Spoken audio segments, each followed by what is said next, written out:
Bismillahirrahmanirrahim. Assalamualaikum warahmatullahi wabarakatuh.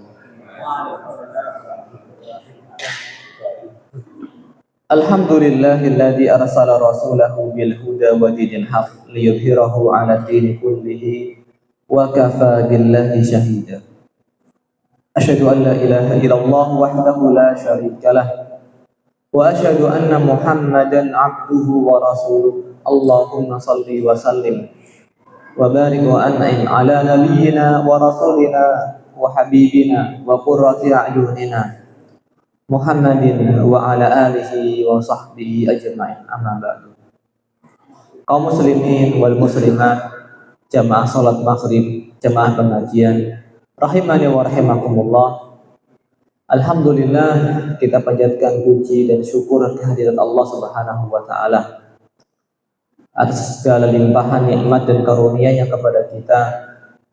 Masih dikaruniai kenikmatan iman, Islam dan kesehatan yang merupakan modal utama dalam kita mengaruh kehidupan ini. Alhamdulillah, kita masih bisa berkumpul di malam Selasa di masjid tercinta ini, Masjid Sebo Menggalan, dan keadaan sehat walafiat. Dan dalam rangka mensyukuri kenikmatan sehat itu, kita gunakan untuk ngaji, untuk lebih mengenal sosok Nabi Shallallahu Alaihi Wasallam, lebih dekat dengan beliau Shallallahu Alaihi Wasallam. Dan kita berharap dengan ini besok kita juga bisa dekat dengan beliau Sallallahu Alaihi Wasallam. Kaum muslimin wal muslimat rahimani wa rahimakumullah. Allah Subhanahu wa taala itu mengutus Nabi kita Muhammad Sallallahu Alaihi Wasallam adalah bentuk rahmatnya kepada kita sebagai manusia. Sebelum diutusnya Nabi Muhammad Sallallahu Alaihi Wasallam, kehidupan manusia itu rusak, kebudayaan mereka rusak, baik Persianya ataupun Romawinya. Mereka adalah orang-orang yang memiliki kebudayaan yang maju, tapi rusak. Apalagi negeri-negeri yang tidak tersentuh dengan kebudayaan atau ajaran samawi, tentu kerusakannya jauh lebih besar.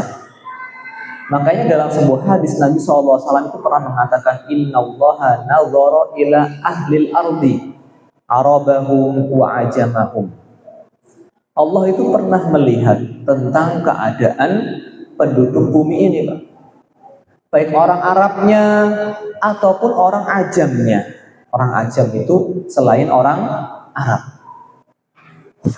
Famaqatahum, Allah benci, Allah marah kepada mereka.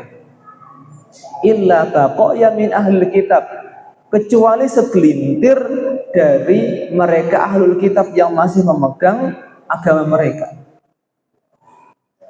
Hanya sedikit saja. Adapun semua orang mereka jauh dari petunjuk Allah Subhanahu wa taala, sampai Allah tabaraka wa taala mengutus Kanjeng Nabi sallallahu alaihi wasallam. Wa ma arsalnaka illa rahmatan lil alamin. Allah menyebutkan, tidaklah kami utus engkau wahai Muhammad melainkan sebagai pembawa rahmat untuk alam semesta. Makanya dalam syariat Islam ini, tindakan-tindakan yang dipenuhi dengan rahmat dan kasih sayang itu sangat banyak sekali. Bahkan agama ini isinya adalah rahmat kepada kita. Nabi SAW mengatakan, innama yarhamullahu min ibadihi ruhama. Allah itu hanya akan merahmati hamba-hambanya yang memiliki sifat rahmat. Ada syariat birrul walidain. Birrul walidain itu bentuk rahmat. Ada syariat zakat, itu bentuk rahmat kepada fuqara. Ada syariat infak dan sedekah, dan Allah serta Nabi yang menghasung dengan hadis ataupun ayat yang sangat banyak. Itu adalah rahmat untuk kita semua. Ada syariat saling memberi hadiah, tahadu tahabbu. Itu adalah rahmat, saling memberi hadiahlah kalian. Ada syariat ketika bertemu salam, mengucapkan salam. Ada syarat ini, syarat itu. Semuanya isinya adalah rahmat, kasih sayang kita kepada sesama makhluknya Allah Subhanahu wa ta'ala. Bahkan kepada hewan pun kita harus memiliki sifat rahmat. Fa idza qataltum fa ahsinul qitlah. Kalau mau membunuh, bunuhlah dengan cara yang bagus, jangan disiksa terlebih dahulu. Tajamkan pisaunya dan seterusnya dari syariat-syariat ketika menyembelih itu bentuk rahmat. Dan Nabi Muhammad SAW karena beliau adalah rahmatan lil alamin, maka rahmat itu dimulai dari lingkungan keluarga terlebih dahulu. Maka kita melihat, Masya Allah, beliau adalah orang yang paling rahmat kepada keluarganya, apalagi terhadap anak, apalagi terhadap cucu-cucu beliau Shallallahu Alaihi Wasallam. Dan ini yang menjadi pembahasan kita kali ini, rahmat beliau, perlakuan beliau kepada cucu-cucu beliau Shallallahu Alaihi Wasallam. Sedikitnya ada 7 cucu beliau Shallallahu Alaihi Wasallam dan masih ada cucu beliau yang lain. Tapi kebanyakan meninggal ketika masih kecil. Yang pertama namanya Al Hasan bin Ali bin Abi Thalib. Sinten Pak? Al Hasan bin Ali bin Abi Thalib. Ini adalah cucu beliau yang paling mirip mukanya dengan Nabi Shallallahu Alaihi Wasallam serta perawakannya. Orang-orang kalau melihat Al Hasan itu plek ketiplek dengan Kanjeng Nabi Shallallahu Alaihi Wasallam, padahal beliau anaknya Ali. Wajar wong sing bae Pak, nggih. Kan banyak putu kok mirip karo bae. Kata di antaranya adalah Al Hasan, sangat mirip sekali dengan Rasul Shallallahu Alaihi Wasallam. Beliau adalah putra pertama dari Ali bin Abi Thalib dan ibunya adalah Fatimah binti Muhammad Sallallahu Alaihi Wasallam. Al Hasan ini lahir di tahun ketiga Hijriyah. Tahun ketiga Hijriyah. Ketika Nabi SAW meninggal, Al Hasan itu umurnya baru sekitar 7 tahun. Esih bocah, gitu, nggih. Ditinggal sedo kali simbai Kanjeng Nabi Sallallahu Alaihi Wasallam. Ini yang pertama, Al Hasan bin Ali. Yang kedua adalah Al Husain bin Ali. Ini adiknya Ali, adiknya Al Hasan. Biasanya kita sering dengar Hasan Husain Pak, nggih. Koyone kembar. Ini bukan kembar, kakak beradik. Husain putra kedua dari Ali bin Abi Thalib, lahirnya pada tahun keempat Hijriyah. Mong kacek setahun karo kakangnya. Makanya kaya bocah kembar. Kalau ada kakak dan adik seperti ini, selisihnya tidak banyak. Biasanya yang gede malah adine. Terus Pak, ya kan, kakak ngadi. Kakak ngadi, kacaknya mau setahun. Biasanya yang luweh lemu, yang luweh gede malah adine. Kakaknya biasa cilik malah. Makanya kayak kembar, ya kan. Husain ini wafat pada tahun 61 Hijriyah. Lumayan sudah berumur ketika wafat.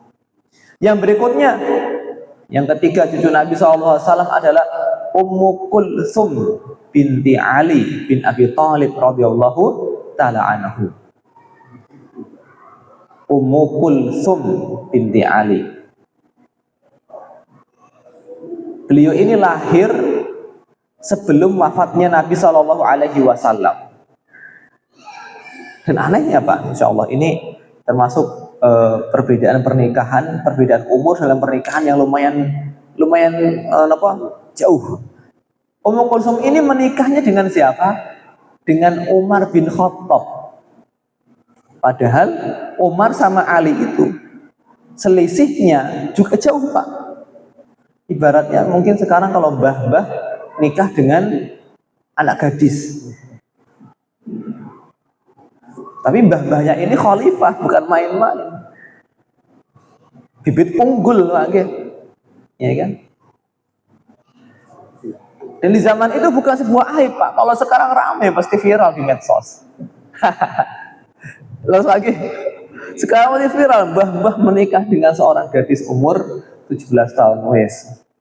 Langsung dicaci maki di medsos. Nah, ini mesti ada ini. Nah, dulu biasa. Ya kan? Buktinya Nabi SAW menikah dengan Aisyah radhiyallahu taala biasa. Tidak masalah, apalagi yang laki-laki itu adalah orang yang bertakwa, orang yang memiliki kedudukan, seorang yang memiliki kecerdasan, tidak masalah.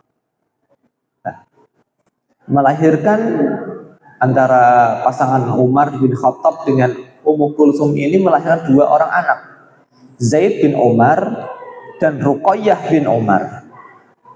Ummu Kulsum serta putranya yang bernama Zaid itu wafat pada tahun ke-75 Hijriah. Ini cucu beliau yang ketiga, Ummu Kulsum. Tapi tidak banyak hadis yang menyebutkan tentang Ummu Kulsum ini karena dia lahirnya sebelum wafatnya Kanjeng Nabi Shallallahu Alaihi Wasallam. Kemudian cucu beliau yang keempat adalah Zainab binti Ali bin Abi Thalib. Zainab binti Ali bin Abi Thalib. Ini lahir pada masa hidup Nabi Shallallahu Alaihi Wasallam. Zainab menikah dengan sepupunya, yaitu Abdullah bin Ja'far bin Abi Thalib. Biasa Pak, kalau orang-orang Arab itu nikahnya aja muter-muter mawon. Nah, tidak cari orang jauh-jauh. Ya, nggak kayak kita Pak Nggih. Enggak, kalau saya malah nikah sama orang deket Pak. Merantau kemana-mana ngetan ngulon ternyata oleh tonggone Pak. Mereka orang-orang Arab nikah ya dengan sepupunya, dengan anak bibinya, pokoknya yang deket-deket aja. Nah, ini Zainab juga seperti itu, menikah dengan Abdullah bin Ja'far bin Abi Thalib. Nah. Dan dengan pernikahan itu ada beberapa keturunan, ya kan? Kemudian yang berikutnya adalah Abdullah bin Utsman bin Affan. Abdullah bin Utsman bin Affan. Utsman bin Affan, iya. Utsman kan menikah dengan putrinya Nabi SAW yang namanya Ruqayyah. Nah, ini Abdullah ini dari putra dari anak perempuan Nabi SAW yang namanya Ruqayyah binti Rasulullah. Ini lahirnya ketika Utsman dan Ruqayyah masih di negeri Habasyah, di Ethiopia, karena Utsman dan Ruqayyah itu termasuk orang-orang yang hijrah dari Mekah ke Habasyah untuk menyelamatkan agama mereka. Lahir di sana dan hidup selama 6 tahun. Kemudian qadarullah, kalau nggak salah saya pernah dengar seorang syekh menceritakan, Abdullah ini diteladung PT Pak. Diteladung, berarti Pak kan? Sampai terluka, akhirnya dengan luka itu sebab meninggalnya Abdullah. Ya kan? Mungkin kenceng Pak nggih. Ayam Afrika mungkin beda sama ayam Jawa Pak. Lebih gede mungkin. Allahu a'lam. Kemudian yang keenam, Umamah binti Abil As. Nah, Abil As itu adalah suami dari Zainab. Zainab binti Nabi Shallallahu Alaihi Wasallam. Nah, Umamah ini yang disebutkan dalam hadis Nabi SAW bahwa Nabi ketika sholat itu gendong cucunya. Nah, cucunya itu adalah Umamah ini Pak. Umamah itu laki atau perempuan Pak? Laki-laki.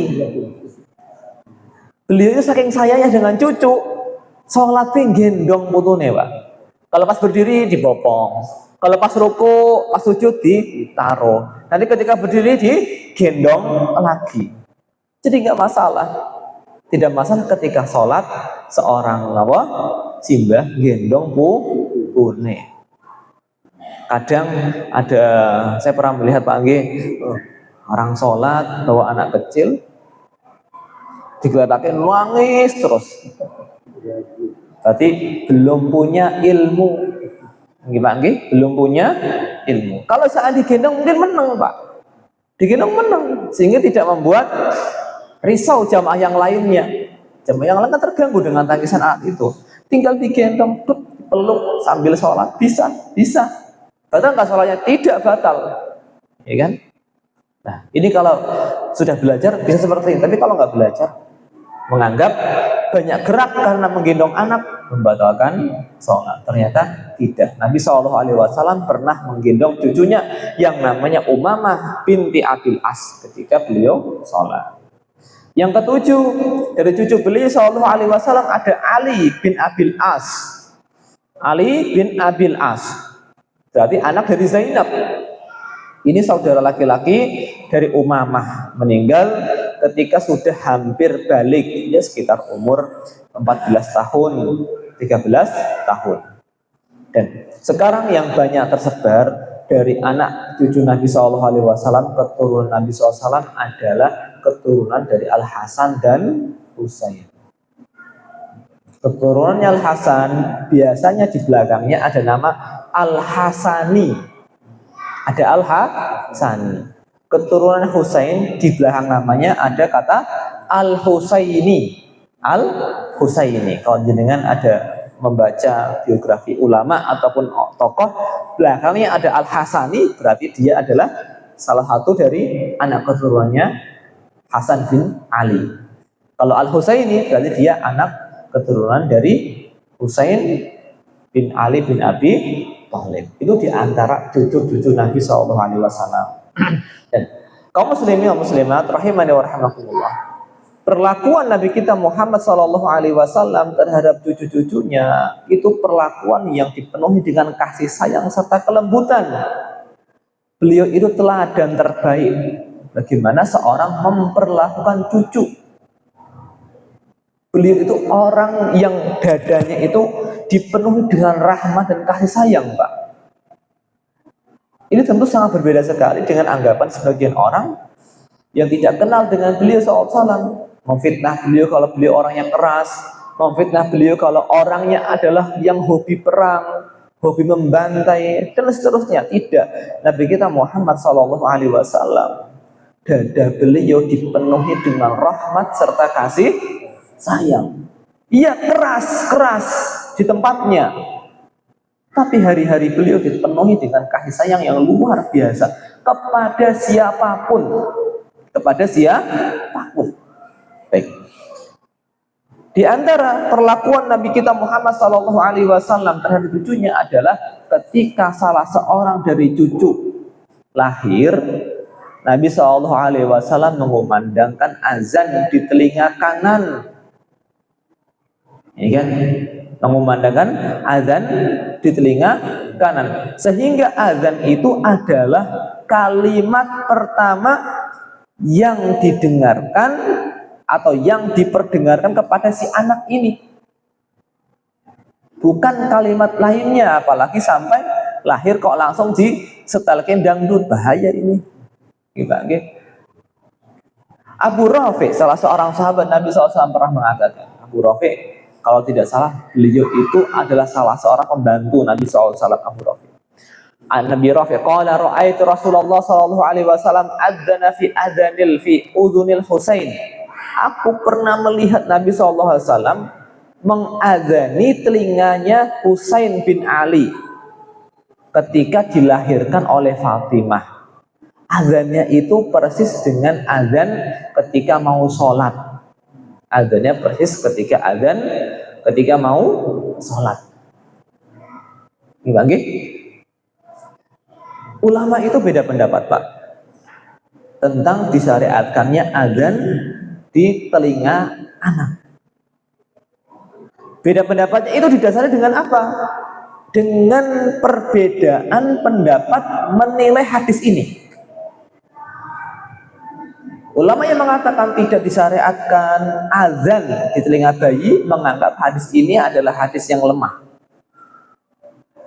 Ada ulama yang mengatakan tetap disunahkan azan di telinga bayi, menganggap hadisnya Abu Rafi ini adalah hadis yang pantas dijadikan sebagai hujah.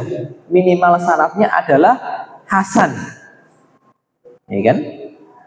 Dan ini adalah hal yang biasa di antara para ulama, karena mereka menghukumi sesuai dengan kadar keilmuan mereka. Adapun Al-Imam Ibnul Qayyim Al-Jauziyah, beliau berpendapat tetap disunahkan untuk mengazani telinga bayi. Agar apa? Tadi yang pertama kali didengar oleh bayi adalah kalimat tauhid, kalimat yang mengandung pengagungan kepada Allah Subhanahu wa taala. Atau kalau seandainya si bayi nggak paham atau si bayi tidak dengar, ada manfaat lain dari azan. Apa itu? Bisa mengusir syaitan. Dan insya Allah punya manfaat positif untuk si bayi ini. Sebagaimana seorang manusia ketika lahir diperdengarkan kalimat tauhid asyhadu alla ilaha illallah asyhadu anna muhammadar rasulullah, ketika mau mati pun kenapa? Ditalkin. Jadi masya Allah panggil seorang manusia panggil ketika lahir diadzani, ketika meninggal ditalkini. Ini kan agar apa? Syiar kalimat la ilaha illallah itu tertanam dalam diri seorang itu. Nah kita Pak, kalau sudah dewasa itu harus paham tentang la ilaha illallah seperti apa. Kenapa? Wong kita ketika lagi diadzani, ketika mau mati ditalkini, masa hidupnya jauh dari la ilaha illallah. Ini lagi. Baik, ini yang pertama, azan di telinga si bayi. Kemudian Nabi SAW itu melakukan tahnik, Pak. Setelah Nabi mengumandangkan azan di telinga si bayi itu, beliau juga mentahnik bayi-bayi yang baru lahir. Maksudnya apa tahnik itu? Tahnik adalah mengunyah kurma sampai lembut. Setelah lembut diambil kurma itu lalu diusapkan di langit-langit mulut si bayi tadi. Ini lagi, saya bacakan hadisnya dari Aisyah radhiyallahu taala anha, bahwasanya Rasulullah sallallahu alaihi wasallam kana yu'ta bisibyan. Dulu biasa orang-orang ketika lahir anaknya dibawa ke Kanjeng Nabi sallallahu alaihi wasallam. Untuk apa?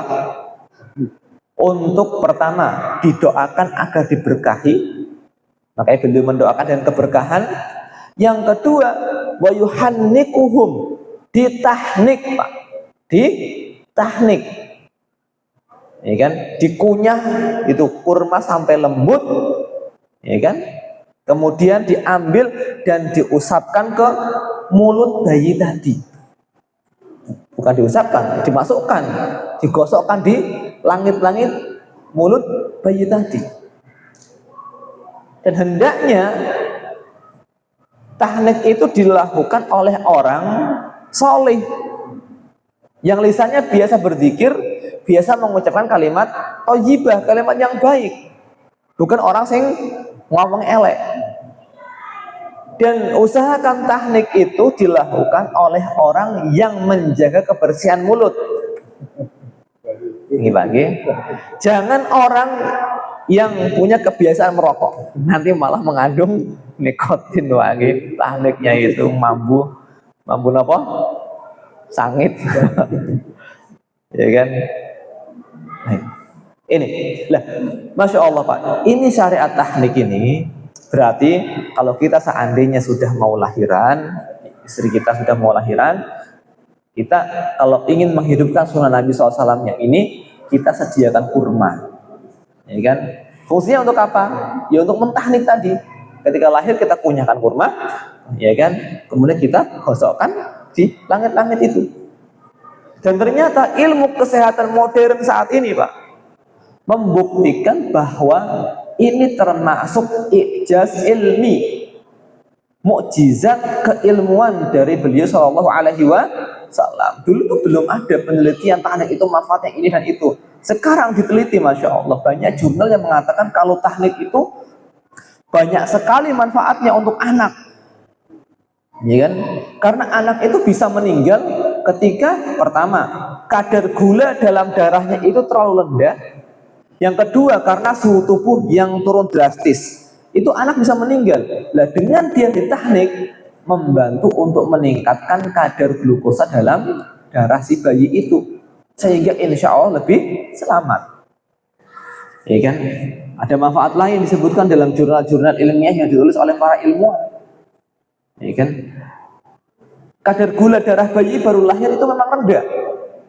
Dan bila tidak segera diatasi, dapat menimbulkan beberapa bahaya seperti satu, bayi menolak untuk menyusu, tidak mau nyusu malah. Yang kedua, lemah pada otot-ototnya. Yang ketiga, nafas terhenti secara berulang-ulang. Yang berikutnya, tubuhnya itu bisa membiru dan ada gangguan-gangguan lainnya. Nah, teknik itu membantu untuk mengurangi kemungkinan-kemungkinan tadi yang disebutkan. Memberi kadar glukosa yang lebih banyak dalam darah. Ini. Kalau seandainya kita mengerjakan teknik, pertama kita mendapatkan pahala dari Allah Subhanahu wa taala karena kita mengikuti sunnah Nabi SAW. Yang kedua, ada nilai positifnya dari sisi kesehatan. Lebih menyehatkan si bayi. Mau diterangkan Pak Nggih, kalau punya mau punya anak atau mau punya cucu, diingatkan ada satu sunnah Nabi SAW, apa itu? Mentahnik bayi. Tolong juga jangan dijadikan olok-olokan. Kayak saya pernah melihat ada video orang mentahnik bayi, malah ada yang nggak setuju. Nanti bayinya sakit ini enggak, itu tidak benar. Ini sunnah yang sahih dari Nabi kita Muhammad SAW. Usahakan ya digunakan untuk mentahnik itu kurma, walaupun bisa yang lain, tapi paling aman adalah kurma karena rasanya yang manis. Manisnya manis alami. Kalau bisa kurmanya adalah kurma ajwa. Kurma apa Pak? Ajwa. Tapi kurma ajwa itu regane rada rada larang. Rasanya juga sebetulnya kurang enak, saya kurang suka. Gimana Mas? Enaknya sukari Pak. Saya lebih suka sukari. Tapi Nabi pernah mengatakan tentang kurma ajwa ini, al-ajwatu minal jannah. Kurma ajwa itu asalnya dari surga. Wa yasifaun minas sum, dan itu obat dari keracunan. Tapi kalau dari surga turun ke dunia pasti berubah bentuk, berubah rasanya. Yang di surga jauh lebih enak. Baik. Kemudian berikutnya, Nabi Muhammad Sallallahu Alaihi Wasallam itu mengakikahkan cucu-cucu beliau Sallallahu Alaihi Wasallam. Nabi melaksanakan akikah untuk cucunya. Dari Ibnu Abbas radhiyallahu taala anhu qala aqqa Rasulullah sallallahu alaihi wasallam 'anil Hasan wal Husain bi kabsyaini. Rasulullah sallallahu alaihi wasallam mengakikahi Hasan dan Husain masing-masing dengan 2 kambing. Berarti Hasan dan Husain ada 4 kambing karena mereka adalah laki-laki. Tapi kalau perempuan 1 kambing. Akikah, alhamdulillah sekarang ini Pak nggih, syariat akikah itu banyak dikerjakan oleh orang. Dan alhamdulillah banyak menjamur bisnis-bisnis tentang akikah. Akikah ini. Biyen kayaknya langka Pak nggih. Dulu jarang. Akikah ini baru mungkin sekitar 10 tahunan inilah. Sebelum itu masih jarang sekali orang mengakikahi anaknya. Saya nggak diakikahi Pak, ya kan? Dan belum mengakikahi diri sendiri. Adik saya juga tidak. Sekarang alhamdulillah anak saya semua diakikahi. Ya, alhamdulillah, ya kan? Mudah-mudahan menjadi anak yang soleh. Dan anak jenengan, butuh jenengan, tidak harus orang tua. Simbah yang akikah juga tidak masalah. Seperti Hasan dan Husain ini, yang mengakikahi bukan Ali, tapi yang mengakikahi adalah Nabi Shallallahu Alaihi Wasallam. Tidak masalah. Simbah ngakikahi putune. Nah, akikah ini Masya Allah memiliki banyak manfaat. Manfaatnya yang pertama tentu sebagai bentuk kurban, bentuk pendekatan kita kepada Allah Subhanahu wa taala, sebagai bentuk syukur sudah diberi karunia seorang anak. Kalau laki-laki 2 ekor kambing, kalau perempuan 1 ekor kambing. Dan 2 ekor kambing ini boleh nyicil Pak, tidak harus sama. Tapi kalau 1 ekor kambing, laki-laki mau disembelihkan 1 ekor kambing, mau mampu ya 1 ekor kambing juga tidak masalah. Yang penting disembelihkan. Perempuan pengen nyembelih 2 kambing juga monggo, tidak masalah. Jadi tidak dibatasi hanya 1 ekor kambing. Seperti kurban kan 1. Kalau saya mau kurban 2, monggo. Mau kurban 3, monggo. Mau kurban 1, monggo. Orang pernah kurban 1 Pak. Ya kan? Jadi korban itu tidak hanya 1, mau korban banyak juga tidak masalah. Nah, termasuk juga akikah itu bentuk kedermawanan bentuk kemuliaan jiwa dari seorang dan punya manfaat, bahwa akikah itu menghilangkan status anak yang masih tertahan. Artinya setelah diakikahi, anak itu akan bisa memberikan syafaat kelak kepada orang tuanya. Baik. Dan juga mudah-mudahan para ulama mengatakan tidak mustahil bahwa akikah itu juga termasuk sebab pertumbuhan anak menjadi baik, menjadi sebab keselamatan bagi anak itu, dan menjadi sebab dia dilindungi dari syaitan. Ya kan? Karena awal kehidupannya itu dipenuhi dengan keberkahan ibadah. Baik. Kemudian waktu pelaksanaan akikah itu kapan? Waktu pelaksanaannya adalah hari ke-7 setelah kelahiran anak. Ya kan? Nabi SAW mengakikahi Hasan dan Husain di hari ke-7 dan memberikan nama juga di hari ke-7. Ya kan? Tapi tidak masalah juga memberi nama di hari kelahiran, juga tidak masalah. Memberi nama di hari ke-7 juga tidak masalah. Memberi nama hari kedua juga tidak masalah. Yang diberi nama di hari ke-7 adalah Al-Hasan dan Husain. Ada punya diberi nama di hari kelahiran adalah anak beliau yang namanya Ibrahim. Ya kan? Hari ke-7 itu seandainya anak lahir hari Jumat, berarti akikahnya hari apa, Pak? Kamis, ya kan? Kalau anak lahirnya malam Jumat, ini misalkan malam anak lahir ini malam Selasa, akikahnya berarti hari apa, Pak? Hari Senin, ya kan? Karena ini sudah, kalau dalam hitungan apa, sudah masuk tanggal berikutnya, ya kan? Baik. Itu paling utama di hari ke-7. Tapi kalau seandainya hari ke-7 belum punya kemampuan untuk mengakikahi, maka di hari yang ke-14. Kalau di hari ke-14 nggak bisa, di hari ke-21. Dan kalau seandainya belum bisa, ya monggo. Setelah itu tidak masalah, boleh untuk diakikahi. Baik.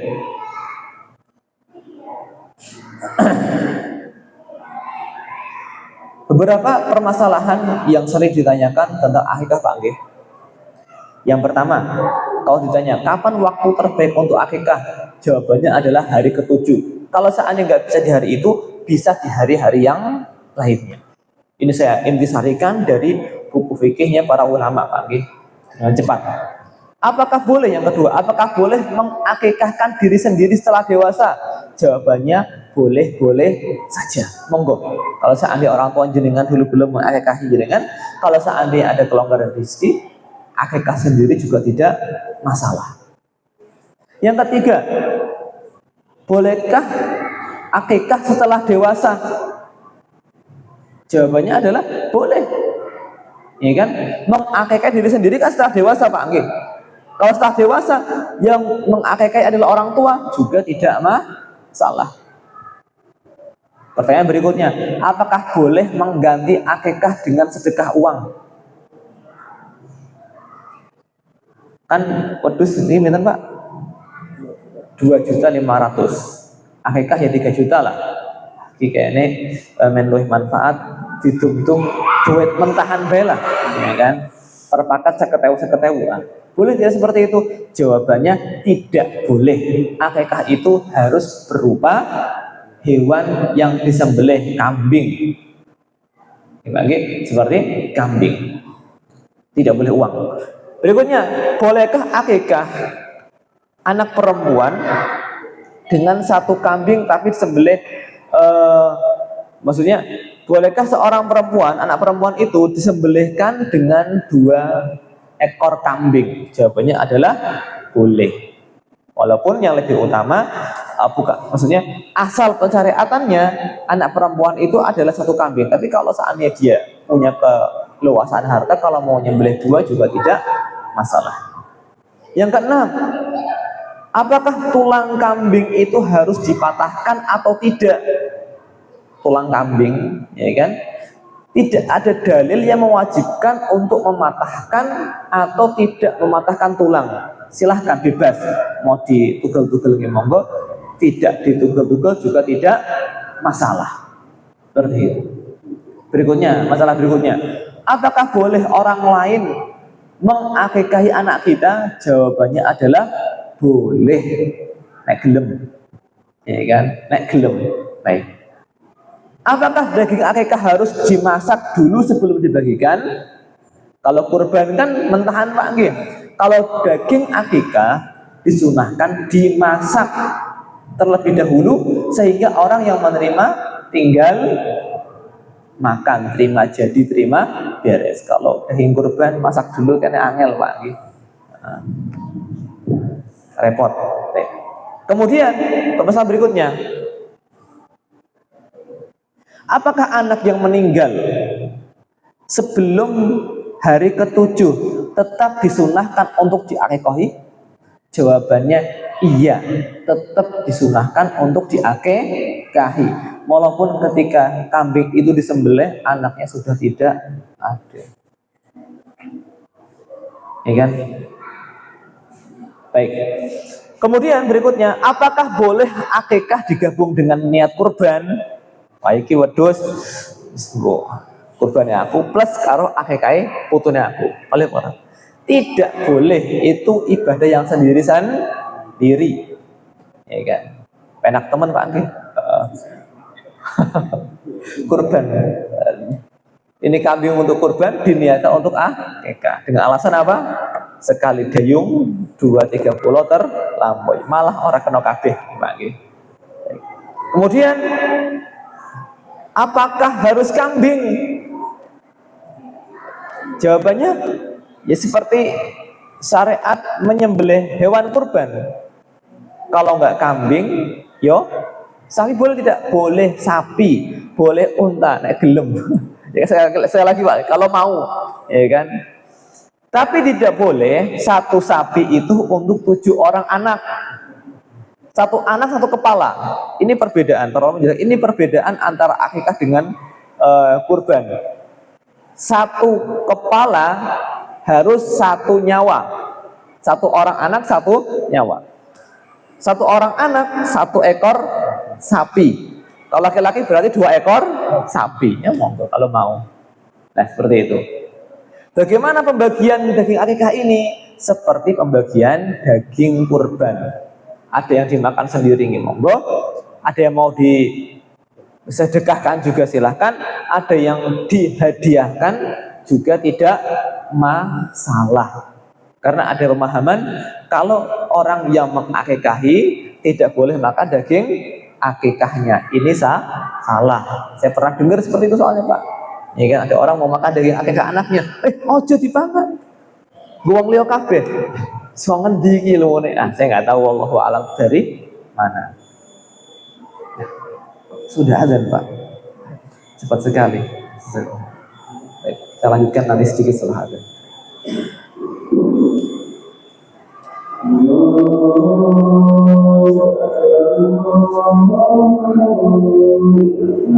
Allahu akbar.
La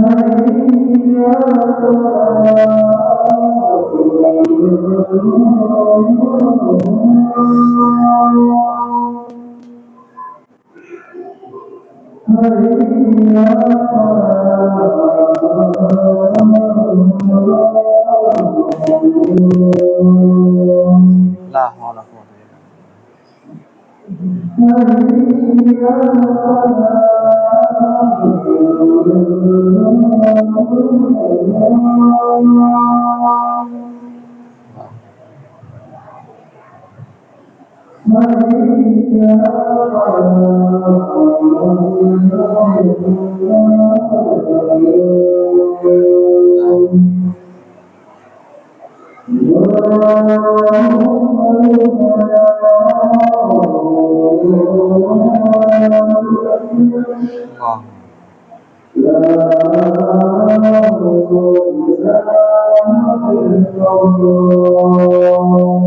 La ilaha illallah Allahumma rabbana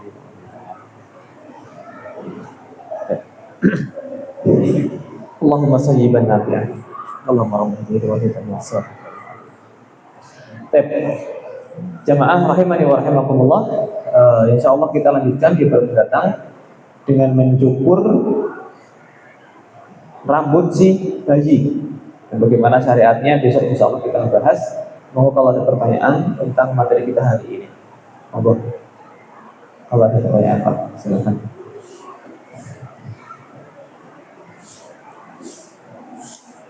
Monggo Pak. Apa? Oh. Baik. Apakah ada doa mentahnik? Wallahu a'lam. Saya belum pernah membaca ada doa mentahnik Pak. Pengetahuan saya tidak. Tadi tidak.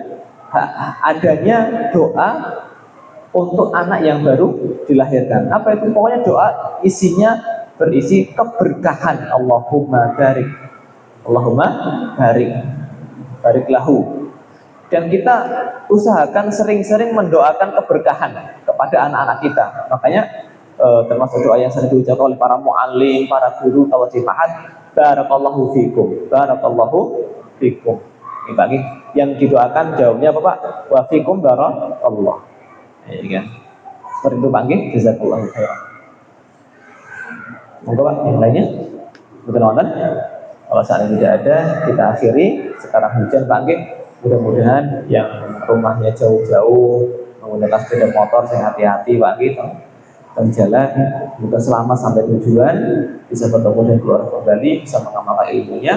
Kita bertemu lagi di tahun mendatang. Subhanallah wa bihamdika asyhadu an la ilaha illa anta astaghfiruka wa atubu ilaik. Wassalamualaikum warahmatullahi wabarakatuh.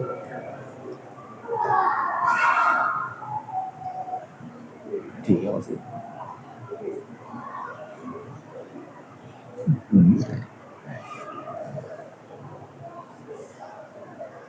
Bismillah.